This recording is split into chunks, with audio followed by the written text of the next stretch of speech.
Imagine this. You've just landed that promotion at your tech firm in Silicon Valley. Or you finally hit your fitness goals after months of grinding at the gym in London. The champagne pops. The congratulations roll in. The likes flood your LinkedIn feed. But a week later, you're already looking at the next rung on the ladder. Sound familiar? Today, we're diving into why doing more never feels like enough. And no, this isn't just a modern hustle culture problem. It's deeply rooted in psychology. In the next few minutes, I'll break down what's really happening in your brain and how you can start stepping out of this cycle. At the center of this feeling is something psychologists call the hedonic treadmill, also known as hedonic adaptation. The idea is simple. We quickly get used to positive changes and return to our usual level of happiness. Think about it. You buy your dream Tesla in New York. For a while, it feels incredible. Then one day it's just your car, and you're already scrolling for the next upgrade. Research has shown that even lottery winners tend to return to their previous happiness levels within months. Why? Because the human brain evolved for survival, not satisfaction. It's always scanning for what's missing, what's next, what could be better. In countries like the US, UK, or Australia where opportunity and abundance are everywhere, this adaptation speeds up. We're constantly surrounded by ads, success stories, and social proof that quietly push our definition of enough higher and higher. On top of that, there's another powerful force at play: comparison. Humans don't measure success in absolute terms. We measure it relative to others. In high-achieving societies like Canada or Germany, social media turns this into a full-time mental habit. You're not just seeing your own progress. You're seeing someone else's promotion, someone else's TED Talk, someone else's luxury vacation in Paris. Studies show that upward comparison, constantly looking at people who seem to be doing better, lowers self-esteem and fuels chronic dissatisfaction. It's not that your achievements don't matter. It's that someone else's always looks bigger. This creates a brutal loop. Achievement gives you a dopamine hit. Comparison drains it. So you push harder just to feel okay again. Then there's imposter syndrome.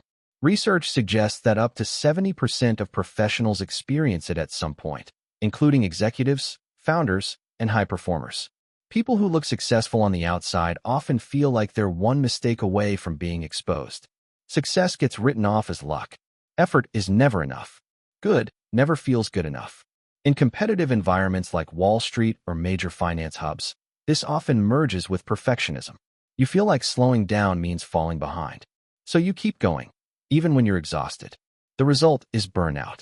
Surveys show that in developed countries, a large portion of workers report chronic stress tied to this constant pressure to prove themselves. Over time, that stress turns into anxiety, emotional numbness, and sometimes depression. So how do you step off this treadmill? It doesn't start with doing more.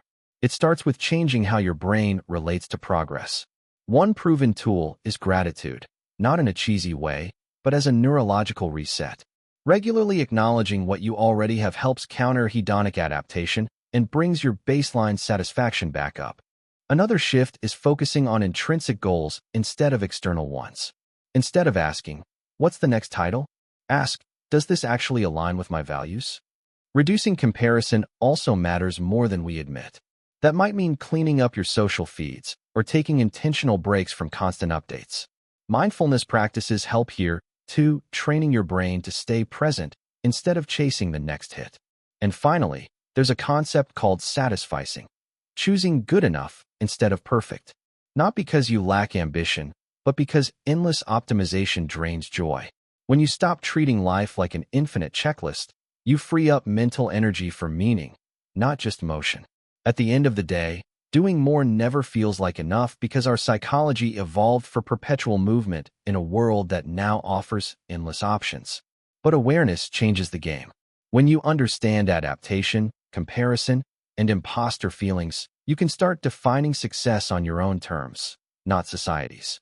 Real fulfillment doesn't live in the next checkbox. It lives in how present you are with what's already here. So before you move on to the next goal, what's one thing you can actually savor today?